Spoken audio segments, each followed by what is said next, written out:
Nigga, how are you on here and I ain't even fucking hit the live button?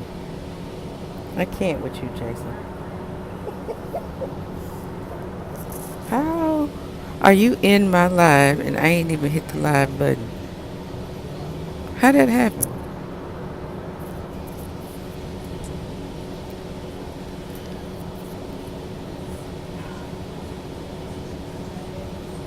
How that happen?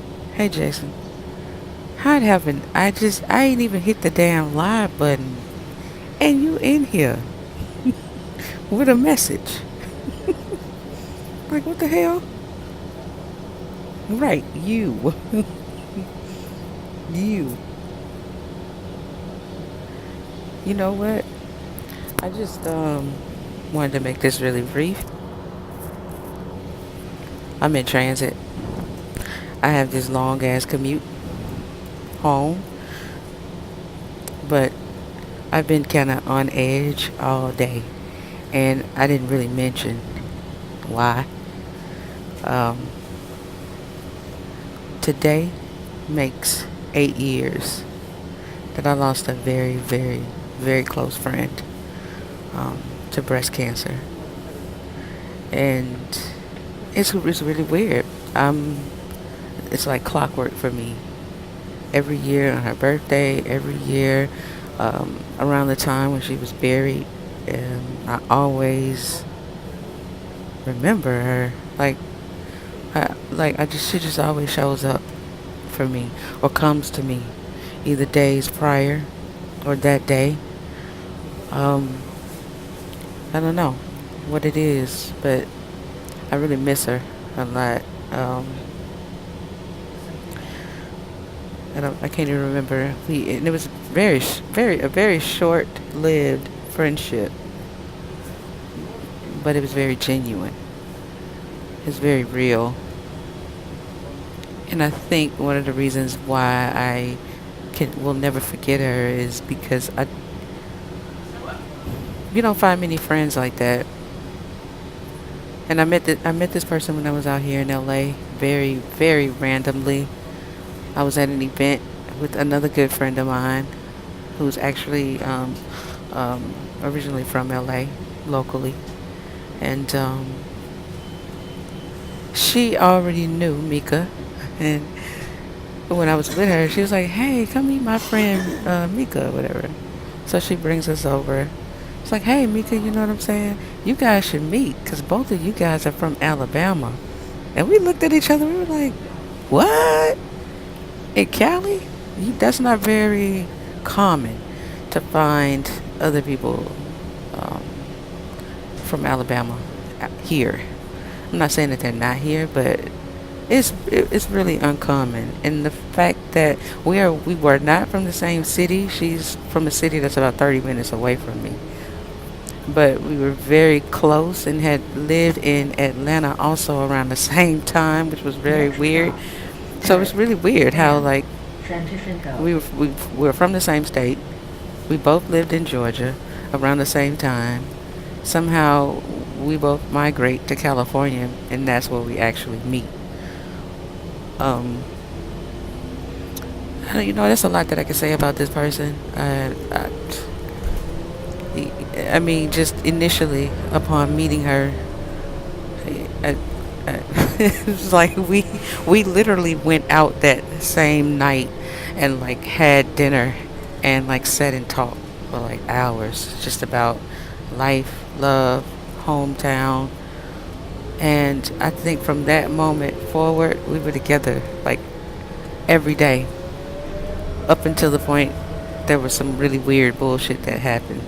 But we were able to somewhat clear the air before she passed, but not necessarily not in the way that I would have wanted to.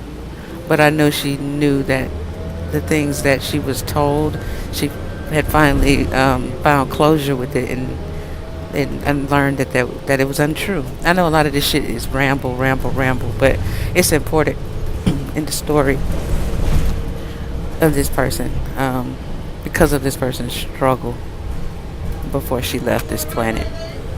Um, and what is also significant is she was actually a nurse. And man, I just remember when we met. Like, she was very much into her work, into what she did.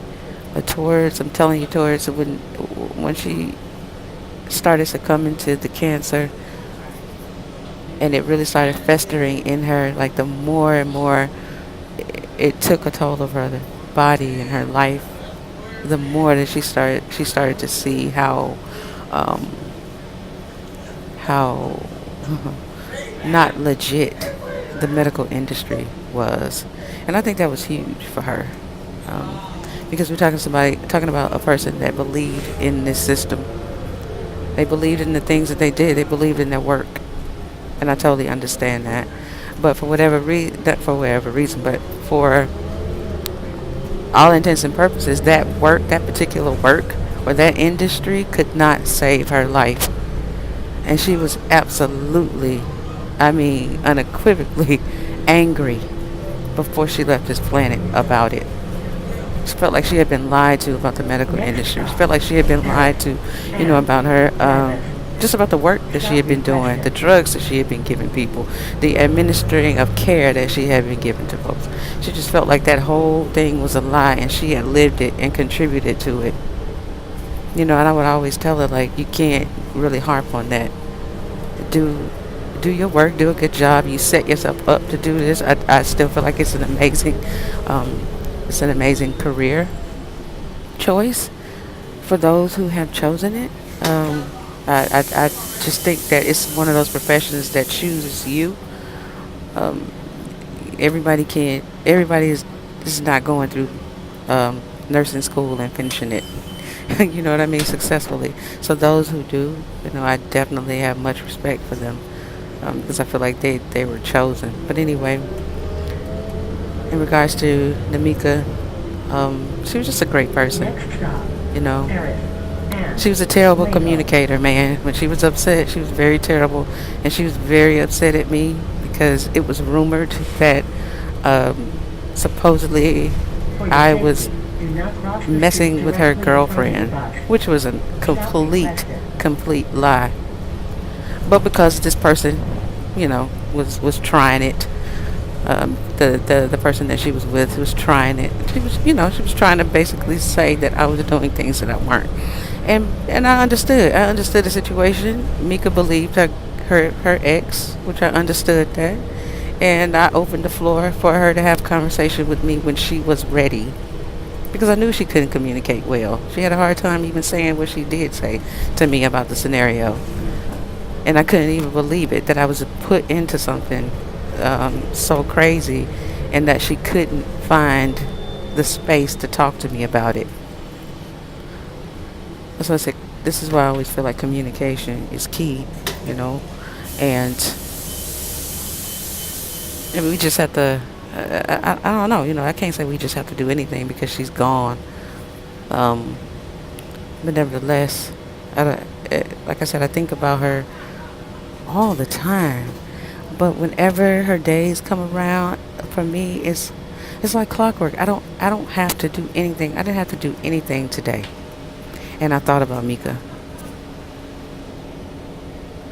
Like like it was just a natural reflex. I thought about her, and I just wanted to put this in the world. Put this out in the open, in the air, and just say how much I miss her. Like I miss her. Like it's ridiculous. Yeah, like I miss my friend a lot.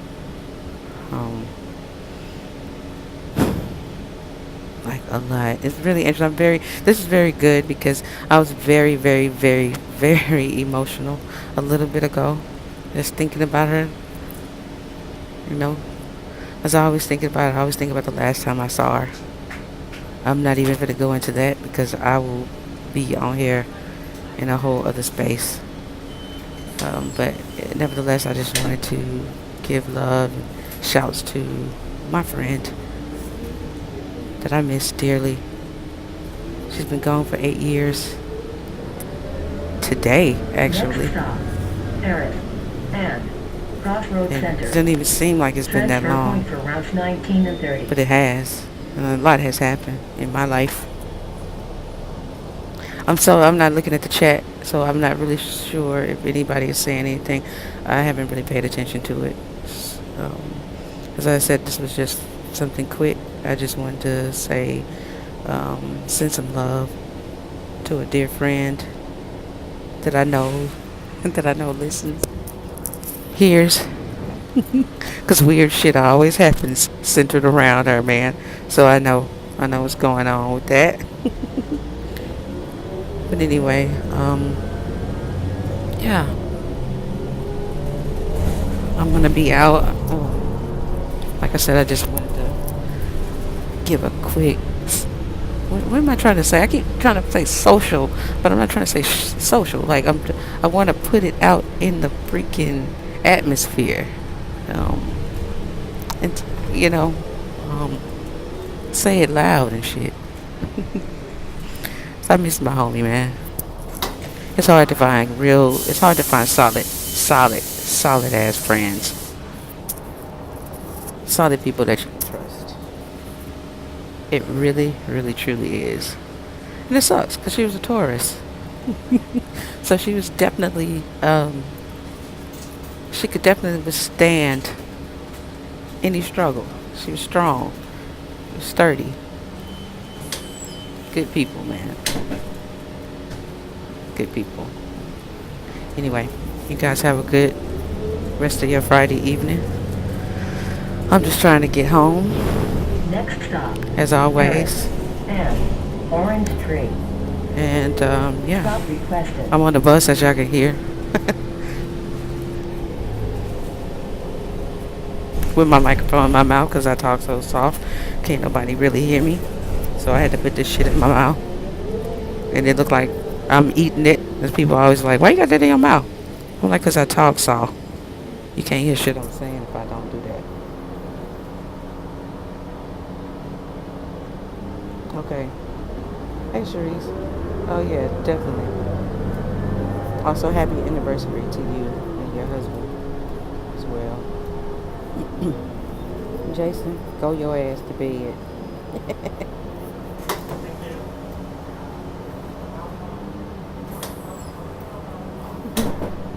Yeah, Mika was dope.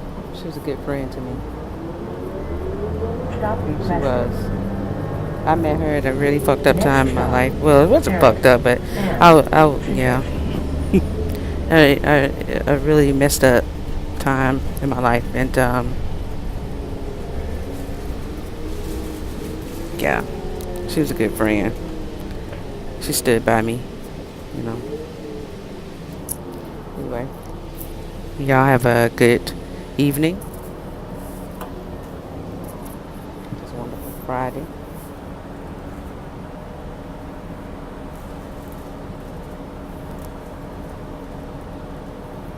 I don't know how to get up. All right. Okay, Jason.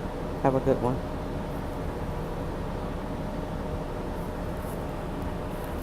Thank y'all for listening. Wait. What nigga said? Thank y'all for coming out. Have a nice life. No. Seriously though. Thank you guys for listening and checking me out. Um, yeah. Now I'm gonna go and be emotional. All right. Peace.